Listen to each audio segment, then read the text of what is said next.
wawe, hari abantu bari kuba mu mugisha wawe, hari abantu bari kuba mu bintu byawe, wowe ugasanga uhorana ibyago, uhorana ibibazo, uhorana amakuba, uhora usitaragoringa, nyamara ufite umugisha wawe wari uhari, ariko umugisha wawe waraguranywe. Ngo Yosefu abwira se Yakobo ati ntugire utyo data, ntugire utyo, Imana itugirire neza. Ariko Isi aramubwira ngo hoya mwana wanjye, ibyo nkora ndabizi, Imana itugirire neza. Ibyo nkora ngize gute? Ndabizi, Imana itugirire neza. So rero hari ibintu bijya bikunda kuba ku buzima bwawe, ariko ugasanga hari ibicaniro byubatswe ku buzima bwawe wowe utabizi. Hari ibicaniro bikuroga, we ntubizi ko ibyo bicaniro bihari, ariko ibyo bicaniro birahari byo kukuroga. Hari ibicaniro byubatswe byo kukuroga, binaniza umugisha wawe, binaniza amasezerano yawe. Akenshi reka ngusuhuze nkwifurize amahoro y'Imana, wowe udahwema kubana natwe umunsi ku munsi. Imana iguha umugisha, wowe ukunda kandi ugakurikirana ijambo ry'Imana hano kuri Prophete Emma TV, wowe udahwema kubana natwe muri by'uko urabagirane, wowe udahwema kubana natwe mu isaha yo kubohoka, ndetse n'irindi jambo ry'Imana ryose rinyura hano kuri Prophete Emma ukarikurikirana. Imana iguhereza umugisha, Imana iguha umugisha wowe wamaze gukora subscribe hano kuri Prophete Emma. Imana iguha umugisha rwose, yagura imbago zawe, ibyo ukora byose Imana ibishyiremo umugisha, nawe kandi ubyumvishije ukaba ugiye kubikora, Imana ikumpera umugisha kandi gukomereza amaboko rwose.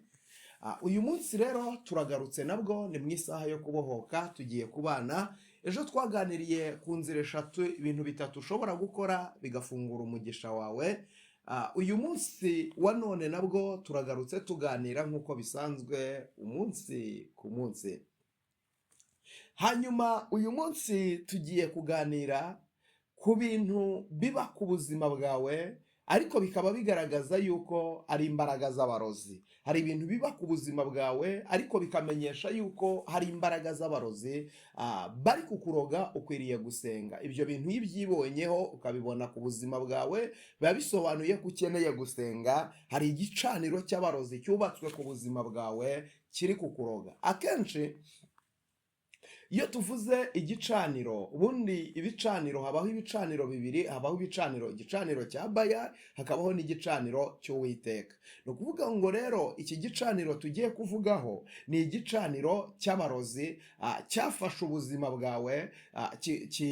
Murozi akaba yarubatse igicaniro cyo kukuroga rwose, ukaba ubayeho mu buzima, ariko umurozi arakuroga, afite umugisha wawe yarawufashe, awuzirikira ku gicaniro, inyenyeri yawe yarayifashe, bahindura umugisha wawe. Kuko abarozi bubatse igicaniro ku buzima bwawe, bajya bagira ububasha no mu guhindura umugisha wawe, bakagira ububasha mu guhindura ibigomba kuba ku buzima bwawe, bagahindura ibigomba kuba ku buzima bwawe. Buriya kenshi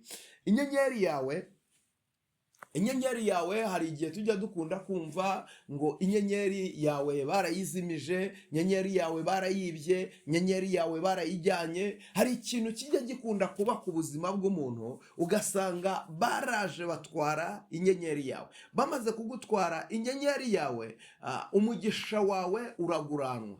Hari igihe umuntu bamutwara inyenyeri. Iyo bagutwaye inyenyeri, baba bahinduye destiny y'icyo ugomba kuzaba cyo. Abarozi icyo kintu bajya bagikora, bagahindura destiny, bagahindura hazaza ugomba kubaho. Ugasanga uri umukarane kandi wararemewe kujya utwara imodoka, ariko wowe uyu munsi imizigo yikorera ku bitugu, ariko waremeye gutwara imodoka. Impamvu nta yindi, abarozi bafashe umugisha wawe barawugurana. Bamaze kuwugurana, hari undi muntu uri kuba mu mugisha wawe, ariko wowe uyu munsi urimo uraba mu buzima utaremeye kubamo. Ubuzima bwawe, umugisha wawe waraguranywe. Turabibona witwa Yosefu, ngo yabyaye abana 2, aribo Manase na Efurayimu.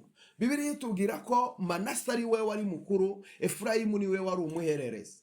Igihe rero ngo kigeze, ise ashaje cyangwa se sogokuru w'aba bana ashaje, ari we Yakobo. ngo Yosefu ajyana aba bana bashyira sekuru kugira ngo abaheshe umugisha. Birumvikana Manase kuko ari we wari mukuru, ni we wagombaga guhabwa umugisha w'ubutware, ni we wagombaga kubahabwa umugisha w'ubutware, Efurayimu akaza akurikira.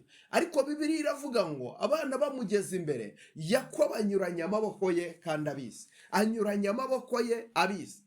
Ndagira ngo aka kantu kumve, anyuranya amaboko ye kandi ayanyuranya abizi. Ni ukuvuga ngo hari igihe abantu bagira gutya bakanyuranya umugisha wawe, ugasanga umugisha wawe waranyuranyijwe pe, ibintu byagakwiye kuba biba ku buzima bwawe uyu munsi birimo biraba ku bandi. Hari abantu bari kwenjoyinga umugisha wawe, hari abantu bari kuba mu mugisha wawe, hari abantu bari kuba mu bintu byawe, wowe ugasanga uhorana ibyago, uhorana ibibazo, uhorana amakuba, uhora usitaragoringa, nyamara ufite umugisha wawe, umugisha wawe wari uhari, ariko umugisha wawe waraguranywe. Ngo Yosefu abwira se Yakobo ati ntugire utyo data, ntugire utyo, Imana itugirire neza. Ariko Isi aramubwira ngo hoya mwana wanjye, ibyo nkora ndabizi, Imana itugirire neza. Ibyo nkora ngize gute? Ndabizi, Imana itugirire neza.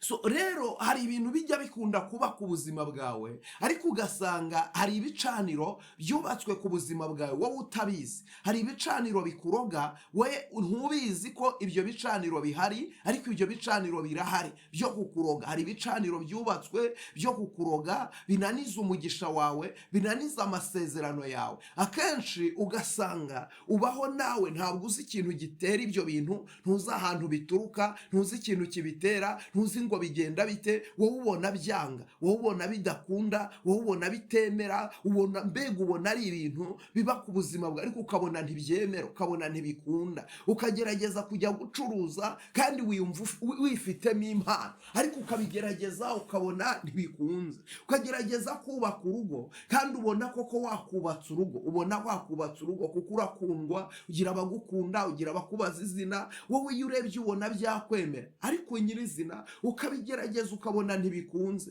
ukabona ntibiri kwemera, ukabona ntibirimo biravamo. Bakakubenga inshuro ya mbere, bakakubenga inshuro ya kabiri, bakakubenga inshuro ya gatatu, bakakubenga inshuro ya kane, mbega ugasanga ubukwe burapfuye inshuro imwe, ebyiri, eshatu, enye. Menya ngo hari ikintu kiri mu isi y'umwuka kiboshye umugisha wawe, kiboshye amahirwe yawe, kiboshye inyenyeri yawe yo kubaka urugo. Icyo kintu kiri mu isi y'umwuka kiboshye umugisha wawe. Ukeneye gusengerwa, ukeneye gusengerwa, ukeneye kubohoka, ukeneye kubohoka kuri uwo mwuka. Haba hari igicaniro cyo kukuroga, cya gicaniro cya karande cyubatse ku buzima bwawe. Ugasanga mu muryango w'iwanyu hari ibicaniro bubatse, babyubakira nyabingi cyangwa babyubakira ibindi bigirwamana. Ibyo bicaniro biracyariho, biracyakora. Ntabwo ibyo bicaniro byigeze bisenywa. Ibyo bicaniro niba bitarigeze bisenywa kandi uri umukobwa kandi barigeze bakumurikira nyabingi, bakakugira umugirwa wa nyabingi, ababyeyi bawe bakagufata bakagutanga mu bigirwamana, bakavuga ko utazigera ushaka, uzakorera nyabingi gusa, nutayikorera uzagwa ishyanga. Uwo ni wo muvumo urimo uragukurikirana, nizo mbaraga zirimo zirakugenda. Ntabwo ibyo bicaniro byasenywe, ntabwo ibyo bicaniro byasenywe. Imana y'amahoro itugirire neza. Imana ivugana na Gideyoni, Imana iramubwira ngo nzakugirira neza, ndaguhamagaye, genda ubohore ubwoko bwanjye, genda ukize Abayisiraheli amaboko y'Abamidiyani. Imana y'amahoro itugirire neza, genda ubakize amaboko y'Abamidiyani, kuko Abamidiyani bari barazengereje Abayisiraheli, bari barabazonze. Abayisiraheli badahinga ngo basarure, bahinga igihe cyo kwera cyagera, Abamidiyani bakaza bagasarura, ibyo badasaruye bakabitwika. Imana itugirire neza. Imana rero ihamagara uyu mugabo, iramuhamagara, ihamagara Gideyoni, imusanze munsi y'igiti cy'umwere cyari muri Ofura kwa Yowasi. uyu Gideyoni umuhungu wa Yowasi, Imana iramuhamagara. Imaze kumuhamagara iramubwira ati ngwino wa munyembaraga wugirana ubutwari, kuko yari imusanze aho yasekuriraga ingano. Aho yasekuriraga ingano niho Imana yari imusanze. Irangije ikimara kuhamusanga mubwira ngo wa munyembaraga wugirana ubutwari. Haleluya! Imana iramuhamagara, ariko noneho nawe abanza kugira umwuka wo kwitinya. Baravuga ngo njyewe ko ndi umuntu mutoya, ndi uwo mu muryango woroheje, ndi uwo kwa Yohana. Niba Imana yamubwiye ngo genda uko imbaraga zawe zingana, sinjye ugutumye. Imana y'amahoro itugirire neza. Ariko ibyo byose birabaye, birarangiye. Imana irabimubwiye, imaze kubimubwira, ariko irangije yongeraho ikintu, iramubwira ngo genda. Imana itugirire neza. Mbere yuko ibyo byose nkuvuzeho bikunda, mbere yuko ibyo byose nkuvuzeho byemera, genda ubanze usenye ibicaniro so yubakiye Bali. Imana itugirire neza. Mbere yuko ibyo byose bikunda, genda ubanze usenye ibicaniro se yagize gute? Yubakiye Bali. Hari ibicaniro ababyeyi bubakiye Bali, hari ibicaniro byubatswe mu miryango y'iwanyu, baraterekera, barabandwa, bararaguza. Ibyo bicaniro biracyakora, ibyo bicaniro biracyari. Hari amagambo mabi ababyeyi bavugiye ku gicaniro, hari indahiro mbi ababyeyi barahiriye ku gicaniro. Izo ndahiro ziracyakora, ziracyazerera, zikakubuza umugisha. Ukabura umwana w'umukobwa mwiza, ugashaka kujya gushaka ntibikunde. Ukabura umumama, ukubaka urugo rumwe rugasenyuka, ebyiri zigasenyuka, ukabyara abana, umwe, babiri, batatu, bane, batanu, badahuje base. Ugahora muri ubwo buzima bwizengurukaho, ubwo buzima bwo guhora ugenda, buzima bwo guhora uzerera, nta kintu na kimwe ukora ngo cyemere, nta kintu na kimwe ufataho ngo cyemere. Ibyawe byose bigahora mu ruzerero, ibyawe byose bigahora mu buzima bupfuye no mu buzima bwo kwizengurukaho. Ariko ndagira ngo nkubwire, ibyo byose nubwo biba ku buzima bwawe, nta kibasha kunaniza, nta kibasha kurogoya umugambi w'Imana.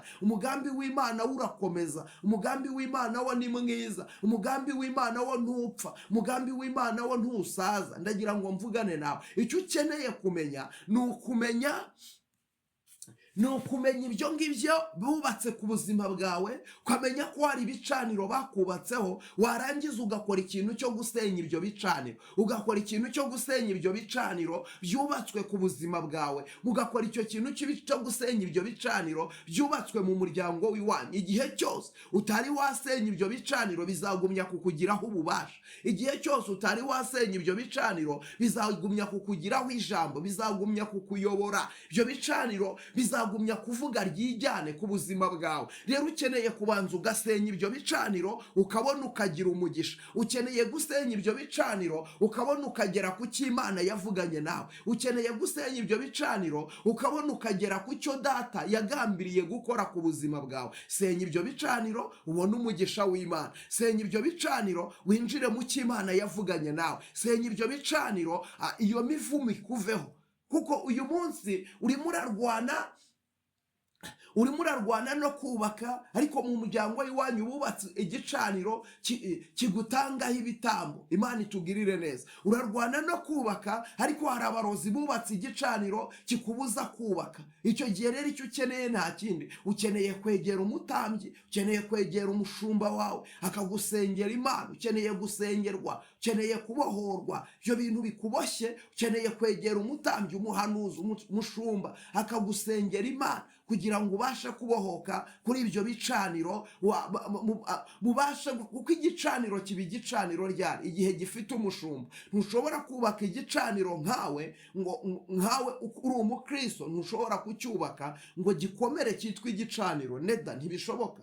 Ukeneye umushumba, ukeneye umutambyi, ukeneye uwasizwe, kuko igicaniro kibaho Imana y'igicaniro n'umushumba kuri icyo gicaniro. Imana y'amahoro itugirire neza. Rero kugira ngo wubake igicaniro, ni uko ukeneye umushumba ugufasha kubaka igicaniro. Mugasenya ibyo bicaniro by'abadayimoni, mugasenya ibyo bicaniro bya karani, mugasenya ibyo bicaniro byubatswe n'imiryango y'iwanyu. Bishoboka ko uyu munsi iyo miryango y'iwanyu yaba iriho, baba batariho, baba barapfuye, ariko hari ibicaniro byubatswe. Rero kugira ngo winjire mu mugisha w'Imana yavuze, ukeneye kubaka igicaniro, ugasenya ibyo bicaniro, kugira ngo ugere mu mugisha w'Imana yakuvuzeho.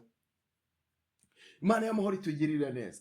Hanyuma ikindi kintu gikunze kubaho usanga bari ikibazo, usanga icyo kintu ugasanga hari abantu babaswe n'ikintu cy'umwuka uhora wizenguruka, umwuka w'ubukene.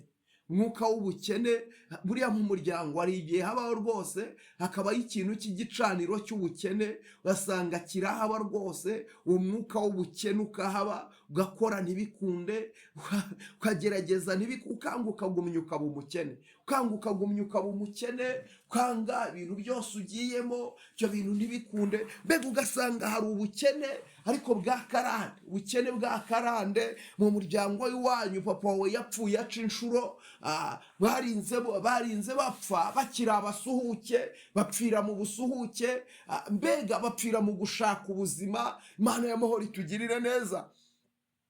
Rero uwo mwuka urabakurikirana, uwo mwuka uragenda, ugasanga mu muryango w'iwanyu nta muntu wigeze azamuka ngo agire ahantu agera. uyu munsi nawe urimo uragerageza kuzamuka ariko byaranze. Icyo ni igicaniro cya karande kiri mu muryango, ugikurikirana ubuzima bwawe, kirondora ubuzima bwawe iteka. Iyo ugiye kugira ahantu ugera, icyo gicaniro kirakurondora. Iyo ugiye kugira ahantu ugera, uwo mwuka urakurondora, uwo mwuka ugusubiza hasi, ugasanga mu buzima bwawe urakora cyane urwanya ikintu cyitwa umwuka w'ubukene, ariko uwo mwuka wanze kugenda. Kubera iki? Uwo mwuka ugendana n'undi muvandimwe wawo witwa inyatsi. Uwo mwuka w'ubukene ugendana n'undi mwuka w'inyatsi, kuko uzasanga uyu mwuka w'inyatsi w'akazi kawo ari ukuza gusahura ibyo wabonye, ukaba wahembwe. Uyu mwuka w'inyatsi ukaza gutwara amafaranga. buriya iyo tuvuga inyatsi ukwiriye kuyumva kandi ukayisobanukirwa. Inyatsi buriya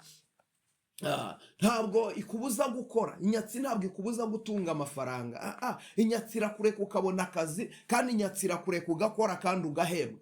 Imana y'amahoro itugire neza. Ahubwo ikintu inyatsi ikora, icunga cya gihe wahembwe. Igihe wahembwe inyatsi iragusura igihe wahembwe, igihe wafashe ku mafaranga, inyatsi iragusura. Yamara kugusura ikaza cyagiye wabonye amafaranga, cyagiye wayafasheho, ikaguteza ibibazo bituma amafaranga yawe agenda. Icyo gihe wayabonye nibwo umwana arwara, icyo gihe wayabonye nibwo ibibazo bivuka mu rugo, icyo gihe wayabonye nibwo haboneka ikintu kidasanzwe mu muryango, nibwo hagira abantu barwara mu muryango, nibwo haboneka ibibazo bikeneye amafaranga. Mbega uhora buri gihe uko wahembwe ubona ikibazo gikeneye amafaranga, ubona ikibazo kiza gitwara amafaranga. Ni ukuvuga ngo ugerageza gukora ukarunda amafaranga yawe kugira ngo uzagere ku kintu runaka, ariko icyo gihe wakoze ukarunda amafaranga yawe kugira ngo uzagere ku kintu runaka, igihe wenda kukigeraho neza wanakirambagije,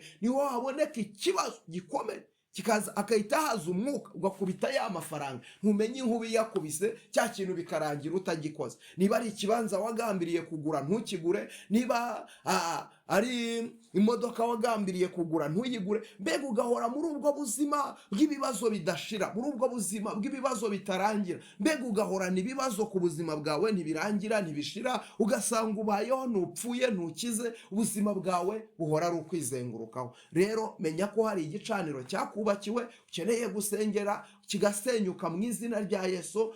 Rero uyu munsi naho ngarukiye, naho ncumbikiye, reka mbabwire ngo imbaraga z'Imana n'imbabazi z'Imana biboneke kuri wowe. Nubwo ibyo byose bihari, ariko Kristo aracyari ku ngoma, kandi Kristo aracyari uwa mbere. Ibyo bicaniro birasenyuka kandi bigakunda, ibyo bicaniro bivaho kandi bikarangira. Imana y'amahoro iguhereza umugisha. Data, mu izina rya Yesu ndagushima kuri Imana igira neza. Abakumenye bafite amahirwe, abo no ku munsi mubi bazakomera. Nkundira uyu muntu wari unkurikiye, reka yakire ubuzima, yakire ubutsinzi. Uyu muntu wari unkurikiye, reka yakire gukomera, reka hindurirwa amateka, yagurirwa imbago nawe. Uyu muntu wari unkurikiye, umukureho uburetwa kandi umukureho igisuzuguriro. Uyu muntu wari unkurikiye, Mana, hari ibicaniro byubakiwe ubuzima bwe, ariko iki gihe kirageze ngo ibyo bicaniro bisenyuke. Mana, nyemerera umuhe imbaraga kandi umushoboreshe, abashe gusobanukirwa kandi amenye, kandi umwigishe n'uburyo yagakwiye gusenya ibyo bicaniro. Urakoze Yesu, ugiye kubikora ni mu izina rya Yesu. amen. Imana iguhereza umugisha.